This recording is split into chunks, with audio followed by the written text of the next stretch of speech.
The free DLC for Security Breach, Ruin, is just around the corner. With its July release date and constantly updating Steam database files, we know that it's very soon. Or it could be delayed, they haven't said it yet, but that's totally fine if it is. I'd rather delayed good game than rush bad game, just saying. And I know that I've made my fair share of videos about Ruin, but I wanted to not only collect those thoughts, but go over opinions of mine that may have changed. Things that maybe I got wrong. Slices, put on your aprons, and let's bake ourselves a theory. At this point, I think the easiest way to go about it is to just chronologically go through what I think will happen in Ruin, and we'll take detours when evidence or other explanations present themselves. So, like all good game expansions, we'll have to start before the start, at the end of the current game. One of the keys to figuring out what happens in this DLC is figuring out which ending of Security Breach is canon and takes us to it. I know a lot of people are dead set on the Afton ending being the true ending. After all, the song that's used in it is called True Ending, and it's the only fully animated one. It also feels pretty final, and it guarantees that all the animatronics are destroyed to get there, and it ends with the Pizzaplex crumbling. That all seems super likely, but keep in mind the possibility of one ending does not mean evidence against other endings, so I still think it's worth looking at the other endings. After all, there are problems with this interpretation. Immediately, the first two issues that arise are that Gregory and Freddy leave the Pizzaplex. They get the hell out of Dodge and are seemingly on a hill, safe somewhere. If that's true, how is Gregory and what looks like Freddy still trapped in the Pizzaplex? In fact, every single ending except for the bad ending where Vanny catches up with Gregory sees at least Gregory leaving the Pizzaplex. So what gives? Well, I still think that Ruin is a trap. I don't think Gregory is actually in the Pizzaplex at all. Here's why. The epilogues of Tales from the Pizzaplex have been chronicling an endoskeleton called the Mimic and the various murders he does. We'll get more into what the Mimic is, trust me, but for now I just want to focus on what it's been doing recently. The important detail that multiple times now it's tried to lure teens into a trap where it can kill them by pretending to be a kid trapped in the Pizzaplex, something that Gregory does for the entire trailer of Ruin. But even if you don't want evidence from the books, the game has plenty. The first issue, logic. If Gregory really didn't make it out of the Pizzaplex, he would have had to survive with no food or water for months on end. So either Gregory doesn't need food and water, and basically meaning he's a robot, which I still don't buy. He did get out of the Pizzaplex, but then later on re-entered it and then got trapped off screen, which kinda sucks. Or third, Gregory is not in the Pizzaplex. Even more than that, look at the poster for Ruin. All of the footage of Gregory is from security camera angles. This was captured of him, not provided by him. But even more than that, look at the one image where Gregory's looking at us. A digital background with digital text asking for help. Literally a digital recreation of Gregory. I feel like this is Steel Wool bashing us over the head that this is a trap and not actually Gregory. So if that's true, or at least likely, then we can't really use the status of Gregory as an indication for what ending we're going with. Instead, just Freddy, because this animatronic looks a lot like Freddy. Freddy in specifically Fazerblast, the same location of Fazerblast that he's taken down in either of the Vanny endings. So what if it's one of them? Well, in either ending, Gregory and Vanny are out of the picture. Gregory leaves in both of them, and Vanny either dies or escapes depending on the ending. Not having Vanny in the DLC feels weird for sure, but I think of these two, the good Vanny ending is still possible. It has Vanny leaving a mask on the ground, which I understand is a different mask, but the trailer to Security Breach showed this mask, and then we saw this mask, so I think the masks are interchangeable to a point, and although Freddy's head leaves, his body remains. Curiously, in the trailer of Ruin, they show us what looks like Freddy getting up, but they purposely don't show us his head. I think it's because it's not there in that shot, and if they showed that to us in the trailer, it would give it away. But then, why would Vanny leave? Well, for narrative's sake. In another Tales book, GGY, we learn that Gregory was not only Patient 46 from the therapy CDs, but he was also fully under the control of Afton, like Vanny without the split personality. We're also pretty sure, due to his dialogue and actions in-game, that by the time Security Breach started, not only did he break free from that control, but he lost most of his memory associated with it. That's why he stutters his name when asked at the beginning of the game. He literally is having trouble remembering. For further evidence of this, think about that name. The only people that need to find out what Gregory's name is Freddy when he asks him, and Vanessa when she learns it from the Fazwatch. Freddy possibly would have known it before, but since he booted in safe mode, we're 99% sure that that eliminated the Afton virus at the beginning of the game. But you know who does know Gregory's name immediately at the start of the game? Glamrock Chica. Someone who's still very much under the control of Afton is calling out Gregory. Not only that, but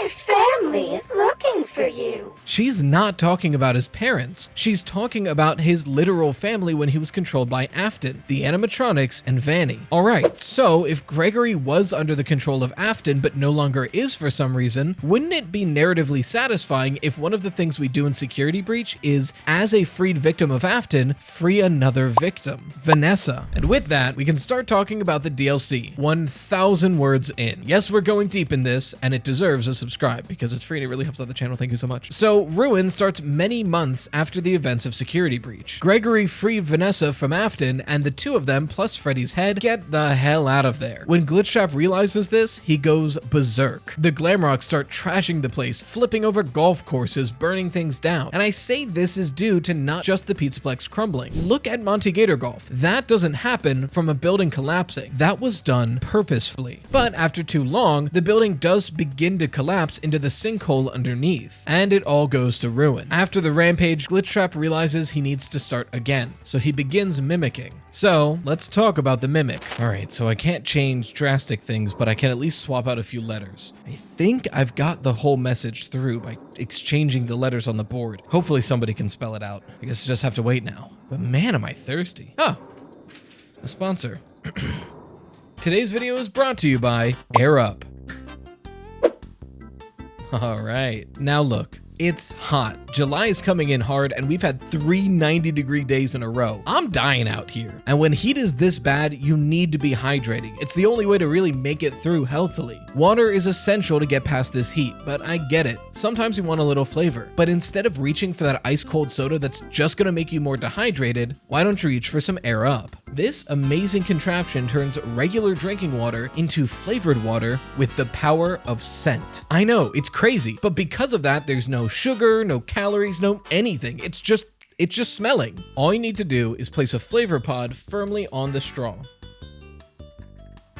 Then, when it's pressed down like this, it's just regular drinking water. But if you want some flavor, all you need to do is pull up the flavor pod like that, and the valve opens, allowing the scent from the flavor pod to enter the straw, which enters your mouth. And once the scent's in there, it registers in your brain as flavor. I've been drinking blueberry all week. I love it. It's my favorite flavor from them. I seriously, genuinely, personally recommend this brand. It has changed the way that I've been drinking water. This has been my only bottle for months now. So if you want to get your own Air Up bottle and some flavor pods, click the link in the description and use code RYTOAST at checkout to get 15% off your entire order. Once again, thank you Air Up for sponsoring today's video. And now we wait. Hopefully somebody will find me.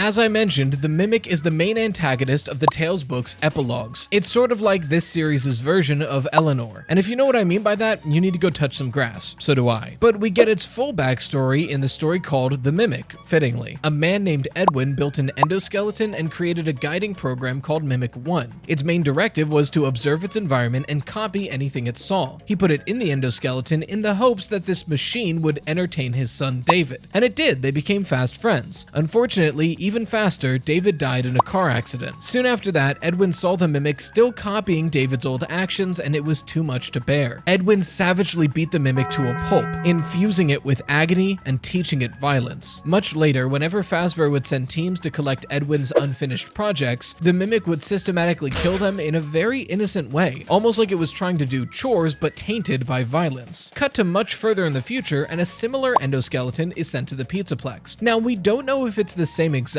one. We have no clear evidence for that because Fazbear did make an entire line of these mimics. Once they got a hold of it, they realized how useful it could be, but after an incident, they stopped producing them and took them away. Regardless, even though we don't have evidence for it, narratively, I think it will be the same endoskeleton. The construction workers who were tasked to clear out the miscellaneous staff bots in the pizzeria instead programmed the Mimic to take them apart limb from limb and put them into piles. And it does this, too well in fact, because when it runs out of staff bots, it turns to look at the construction workers and takes them apart limb from limb. So there's a murderous endoskeleton in the basement of the Pizzaplex, probably Burn Trap. But what about that program, Mimic 1? Well, we do get 2 references of it so far in the story, via the Storyteller and Tiger Rock. In the Storyteller, it's connected to the entire Pizzaplex via a series of wires, but everything starts to go wrong, haywire, and eventually somewhat violent. And then in Tiger Rock, it manifests within a VR game, messing with somebody's mind and eventually possibly killing them. All this to say, I think Mimic 1 is Glitchtrap, and we can see this in the game itself. Glitchtrap primarily speaks when we encounter him by copying the words from the tapes. And if we are to assume that the last tape is actually Lies giving us instructions on how to make Glitchtrap manifest, then it could be explained by Glitchtrap finally perfectly mimicking the voice in the tapes. The final level, Pizza Party, is literally mimicking other parts of the game to copy a method William used to kill children. It's mimicking upon mimicking. Even in his design we see this, because Glitchtrap has subtle tears and drool on his mask, exactly like Edwin is described when beating the Mimic. So I think Glitchtrap is the Mimic 1 program. And if so, what does that tell us? Well, Mimic 1 needs to start again. It wants to manifest in the real world, and it wants human slaves to do that. Not just animatronics, it wants flesh. It needs fresh meat. So for months, it begins mimicking Gregory's voice until it can nearly perfect it. And once it does, it starts sending out stress.